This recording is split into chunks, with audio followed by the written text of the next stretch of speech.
नमो नारायणाय। जय माता दी। दोस्तों, आप देख रहे हैं आपका अपना YouTube चैनल व्रत त्योहार कथाएं। मैं हूं आपके साथ रिमझिम शर्मा। आज इस वीडियो में मैं आपके साथ साल की सबसे बड़ी एकादशी, जिसे हम निर्जला एकादशी के नाम से जानते हैं, उसके बारे में संपूर्णता से सभी जानकारियां शेयर करने जा रही हूं। दोस्तों देखिए, वैसे तो साल में 24 अधिक मास लगने पर 26 एकादशी व्रत हो जाते हैं, लेकिन अगर आप साल के अन्य एकादशी व्रत नहीं कर पाते हैं, चाहे किसी भी कारणवश, और एकमात्र ज्येष्ठ मास के शुक्ल पक्ष की एकादशी निर्जला एकादशी व्रत को धारण करते हैं, इससे आपको पूरे साल के एकादशी व्रतों का संपूर्ण फल प्राप्त हो जाता है। तो समझ सकते हैं, साल की सबसे बड़ी एकादशी है निर्जला एकादशी। तो निर्जला एकादशी का व्रत इस बार हम किस दिन रखेंगे, एकादशी की तिथि कब प्रारंभ होकर कब समाप्त होगी, एकादशी के व्रतों में पारण के शुभ मुहूर्त का बहुत महत्व होता है। तो पारण किस शुभ मुहूर्त में हमें करना चाहिए, आज की एकादशी की पूजा विधि क्या खास होगी। दोस्तों, इस बार साल 2024 में क्या पहली बार निर्जला एकादशी का व्रत धारण किया जा सकता है, बहुत ही महत्व रखता है ये जानकारी। तो इस वीडियो में संपूर्णता से ये सभी जानकारियां आपको मिलेगी। निर्जला एकादशी के दिन किए जाने वाले कुछ ऐसे खास उपाय जो हमारी जिंदगी, जो पूरे कह सकते सुख समृद्धि के द्वार हैं, वो खोल देते हैं। ऐसे उपायों के साथ इस वीडियो को मैं आपके साथ शेयर कर रही हूं, तो वीडियो को संपूर्ण जानकारियों के लिए अंत तक जरूर देखिएगा। आगे निर्जला एकादशी से जुड़ी हुई बहुत सारी जानकारियां आपको मिलती रहेगी। तो चैनल पर पहली बार आए हैं तो इसी तरह की जानकारियों के लिए चैनल को कृपया कर सब्सक्राइब भी कर लें। देखिए, ज्येष्ठ मास के शुक्ल पक्ष की एकादशी को हम निर्जला एकादशी कहते हैं, और जैसे मैंने बताया कि ये साल की सबसे बड़ी एकादशी है। क्योंकि इस एकादशी के नाम में ही है कि निर्जल रहकर इस व्रत को धारण किया जाता है। मतलब कि देखिए, अन्य जो एकादशी व्रत होते हैं उसमें तो हम फलाहार कर लेते हैं, जलाहार भी लोग रहते हैं जो कठिन व्रत लेते हैं, लेकिन निर्जला एकादशी साल की एकमात्र ऐसी एकादशी है जिसे निर्जल निराहार रहकर संपन्न किया जाता है। इसीलिए इस मात्र एक एकादशी व्रत को अगर आप धारण करते हैं तो अन्य सभी एकादशी व्रतों का संपूर्ण पूर्ण फल आपको प्राप्त हो जाता है। अब इस बार निर्जला एकादशी का व्रत हम किस दिन रखें। देखिए, एकादशी की तिथि जब भी 2 दिवसों में बीतती है तो कंफ्यूजन हो जाता है कि किस दिन व्रत रखना चाहिए। तो दोस्तों, इस बार जो एकादशी की तिथि है वो प्रारंभ हो रही है 17 जून से। 17 जून को एकादशी की तिथि प्रारंभ हो जाएगी सुबह में 4:43 पर, जो कि समाप्त होगी 18 जून को सुबह में 6:24 पर।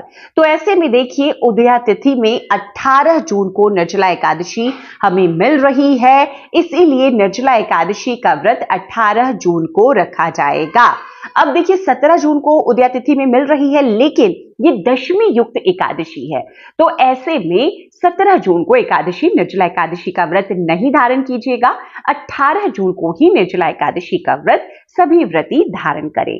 अब इस बार जो ये प्रश्न है बहुत महत्व रखता है कि क्या पहली बार निर्जला एकादशी का व्रत धारण किया जा सकता है, नहीं किया जा सकता।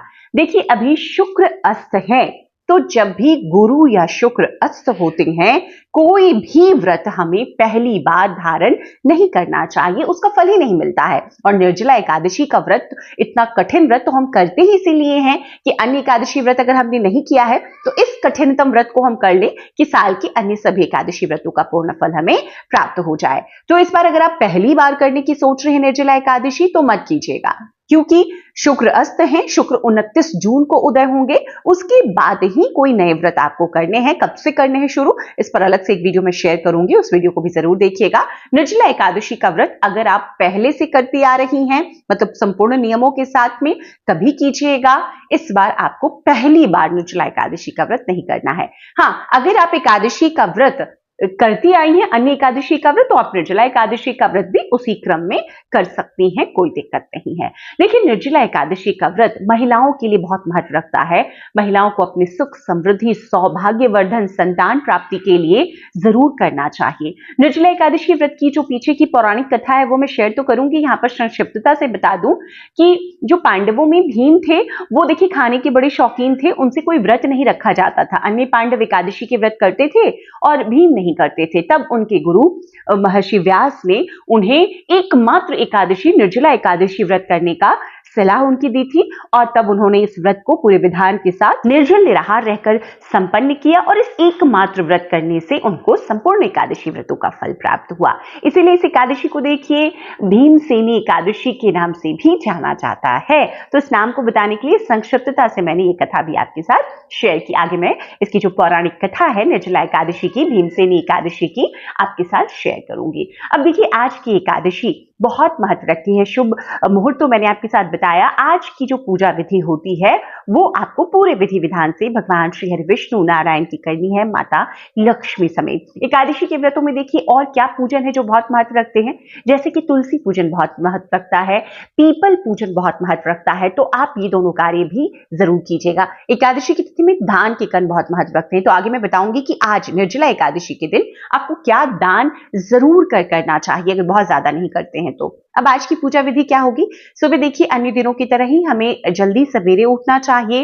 निर्जला एकादशी के व्रत में देखिए नहा खा किया जाता है क्योंकि ये साल की सबसे बड़ी एकादशी है। तो दशमी की तिथि में ही आपको पूरी तरीके से शुद्धता का, सात्विकता का, ब्रह्मचर्य का बिल्कुल ध्यान रखना है।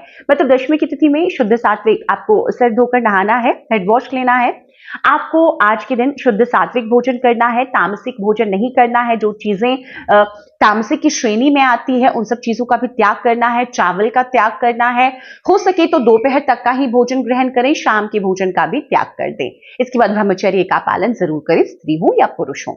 इसके बाद में आपको एकादशी की तिथि में सुबह जल्दी उठना है, ब्रह्म मुहूर्त में उठें, अपने घर की पहले सफाई कर लें, अपने द्वार की, अपने मुख्य द्वार जो है उसकी सफाई कर लें। उसके बाद स्नान आदि क्रियाओं से निवृत्त होकर आपको श्री हरि विष्णु की पूजा करनी है माता लक्ष्मी सहित। इसके लिए आप अलग से पाटा लगा सकते हैं या आपके जो मंदिर है, मंदिर में भगवान श्री हरि विष्णु, माता लक्ष्मी की प्रतिमा है या फोटो में आप पूजन करते हैं, आप वहीं पर विधि विधान से उनका अभिषेक कीजिए। आज की पूजा में देखिए विधान ज्यादा रखिएगा। जैसे हम गंगा जल से अभिषेक अगर हर एकादशी पे करते हैं तो आज पंचामृत बना लीजिए, पंचामृत से अभिषेक कीजिए। अगर आपके पास शंख है तो शंख में पंचामृत भर करके उससे भगवान श्री हरि विष्णु का अभिषेक कीजिए। आप गोपाल जी की सेवा करती हैं, उनका भी अभिषेक पंचामृत से आज के दिन जरूर कीजिए। आज के दिन देखिए भगवान को वस्त्र हम अर्पित करते हैं, यज्ञोपवीत अर्पित करते हैं, पीले चंदन अर्पित कीजिए, फूलों में आप पीले फूल लाइए, अष्टगंध अर्पित कीजिए। देखिए अन्य एकादशी व्रतों में अगर एक आध चीज रह जाती है तब भी कोई बात नहीं है, लेकिन आज क्योंकि साल की सबसे बड़ी एकादशी है निर्जला एकादशी, तो सभी चीजों को बिल्कुल ध्यान से आपको आज के पूजन में रखना है।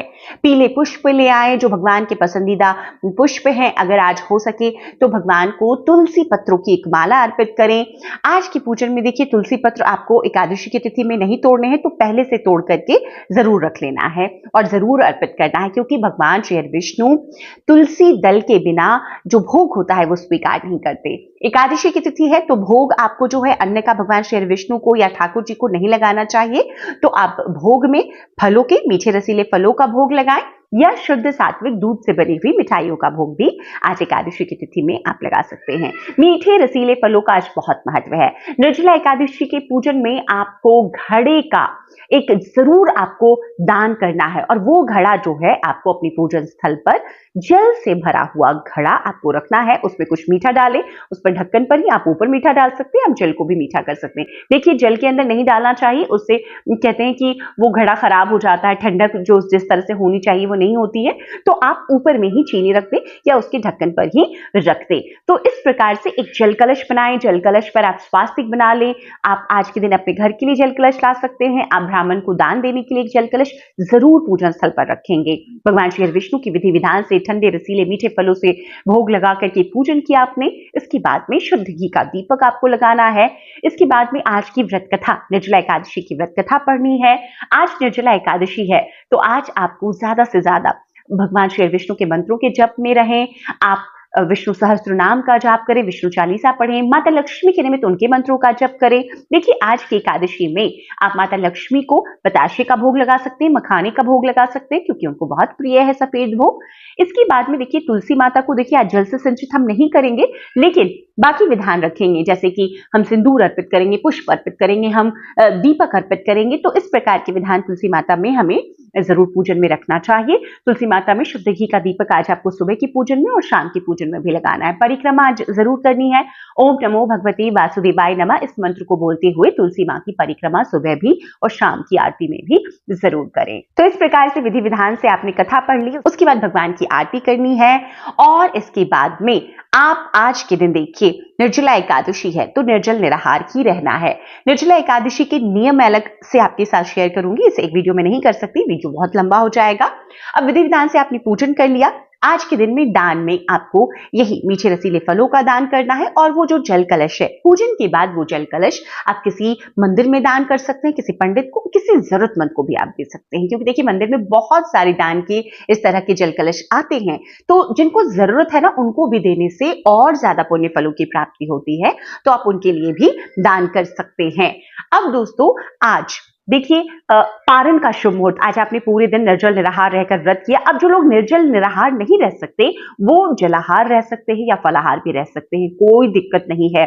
जो लोग दवाइयों पर हैं वो निर्जला एकादशी का व्रत नहीं कर सकते तो वो फलाहार ही व्रत करें। जो गर्भवती महिलाएं हैं, अगर छठे मास के पहले तक हैं, अगर वो निर्जला एकादशी का व्रत करना चाहती हैं तो वो फलाहार व्रत धारण करें।